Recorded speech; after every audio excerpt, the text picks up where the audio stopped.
Hello నమస్తే, నేను journalist YNR. ఆంధ్రప్రదేశ్లో పెన్షన్ ఇవ్వడానికి డబ్బులు లేక వైఎస్ఆర్ కాంగ్రెస్ పార్టీ నాటకాలు ఆడుతోంది. పెన్షన్ పంచడానికి సంబంధించి డబ్బులు లేవు కాబట్టి వాలంటీర్లు పంచే అవకాశం లేకుండా వైసీపీయే చేసి ఇప్పుడు పెన్షన్లు పంపకుండా టీడీపీ అడ్డుకుంది అని ఒక దుష్ప్రచారం చేస్తోంది. ప్రభుత్వం దగ్గర డబ్బులు లేవు పంచడానికి. ఎన్నికల షెడ్యూల్ వచ్చే ముందే 10,000 కోట్లు 15,000 కోట్లు తమ మనుషులకు కాంట్రాక్టర్లకు డబ్బులు ఇచ్చేసుకుంది. ఖజానా ఖాళీ అయిపోయింది. అందుకోసం వైసీపీ ఇటువంటి దొంగ నాటకాలు ఆడుతోంది. ఇవి తెలుగుదేశం పార్టీ చేస్తున్న విమర్శలు.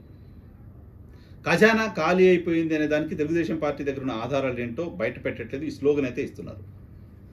అయితే ఇక్కడ అర్థం చేసుకోవాల్సింది, ఇక్కడ మనం ఒకసారి గమనించాల్సింది ఏంటంటే, పెన్షన్ల పంపిణీ వాలంటీర్ల ద్వారా ఇవ్వాలని వైఎస్ఆర్ కాంగ్రెస్ పార్టీ డెసిషన్ తీసుకున్న తర్వాత, వాలంటీర్లతో పెన్షన్ పంపిణీని ప్రారంభించిన తర్వాత 40 నెలలు పైగా వాలంటీర్లు పెన్షన్లు పంపిణీ చేస్తూ వస్తున్నారు. 45 నెలల పైగా వాళ్ళు పంపిణీ చేస్తూ వస్తున్నారు. ఈ 45 నెలల్లో ఒక్కటంటే ఒక్కరోజు కూడా ఆలస్యం కాకుండా 1వ తారీఖు 2వ తారీఖు పెన్షన్లను పంపిణీ చేసింది వైఎస్ఆర్ కాంగ్రెస్ పార్టీ వాలంటీర్ల ద్వారా. ఏ ఒక్క సందర్భంలోనూ ఆలస్యం చేయాల. ఆంధ్రప్రదేశ్లో ప్రభుత్వ ఉద్యోగులకు జీతాలు రావడం ఆలస్యమైంది. ఆంధ్రప్రదేశ్లో ప్రభుత్వ ఉద్యోగులకు ప్రభుత్వ డిపార్ట్మెంట్లో పనిచేస్తున్న చాలామందికి ఉద్యోగాలు 4 రోజులు 5 రోజులు 10 రోజులు లేట్ అయిన సందర్భాలు ఉన్నాయి.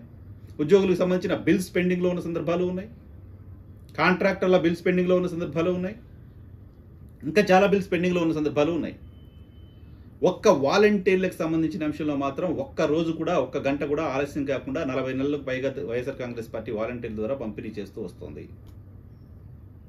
అంతేకాదు కరోనా సమయంలో మరీ ముఖ్యంగా కరోనా సమయంలో రాష్ట్ర ఆర్థిక పరిస్థితి బాగోలేకపోయినా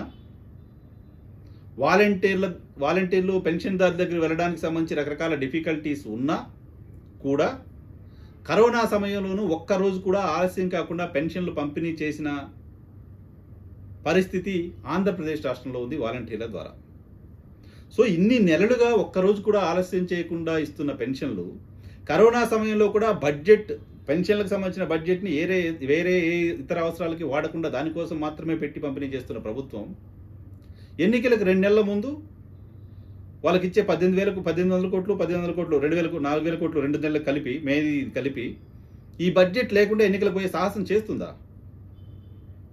ఏదో రకంగా పెన్షన్దారులకు డబ్బులు ఇవ్వకపోతే రాజకీయంగా జరిగే నష్టం ఏంటో తెలియని అమాయక పార్టీని వైఎస్ఆర్ కాంగ్రెస్ పార్టీ. తెలుగుదేశం పార్టీ ఖజానా ఖాళీ చేసింది వైసీపీ అని చేస్తున్న విమర్శల వెనక అర్థం ఏంటి? తాము రాసిన లేఖ ఆధారంగా వాలంటీర్లు విధులకు దూరం అయిపోయారు, ముసలి వాళ్ళు ఇబ్బందులు పడుతున్నారు, ఈ విమర్శల నుంచి తప్పించుకోవడం కోసం ఇటువంటి ఒక అలిగేషన్ని తెరపైకి తీసుకొస్తున్నట్టుగానే అర్థం చేసుకోవాలి. ఎందుకంటే ఇప్పటివరకు ఎక్స్పీరియన్స్ చూస్తే కరోనా సమయంలో కూడా ఎప్పుడు ఒక్కరోజు కూడా వాళ్ళ డబ్బులు ఆపని వైసీపీ ఎన్నికలకు ముందు డబ్బులు లేకుండా ఎందుకు ఖజానా ఉంచుతుంది?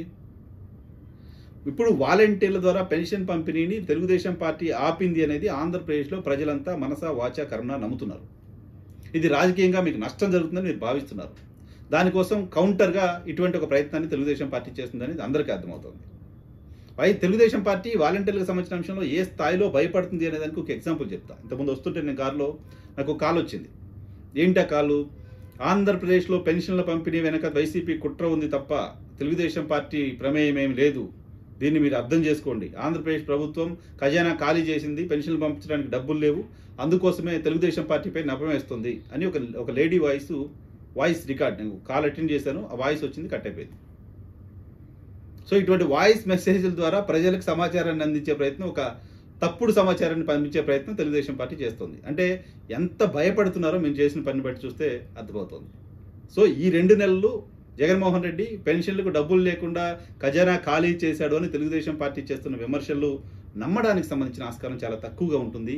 ప్రీవియస్ ఎక్స్పీరియన్స్ చూసిన తర్వాత, ఈ 4.5 ఏళ్ల ఎక్స్పీరియన్స్ చూసిన తర్వాత పెన్షన్లకి ఆయన డబ్బులు లేకుండా చేశాడనే మాటని ఆంధ్రప్రదేశ్లో ఏ పెన్షన్దారుడు కూడా బిలీవ్ చేసే పరిస్థితి ఖచ్చితంగా ఉండదు.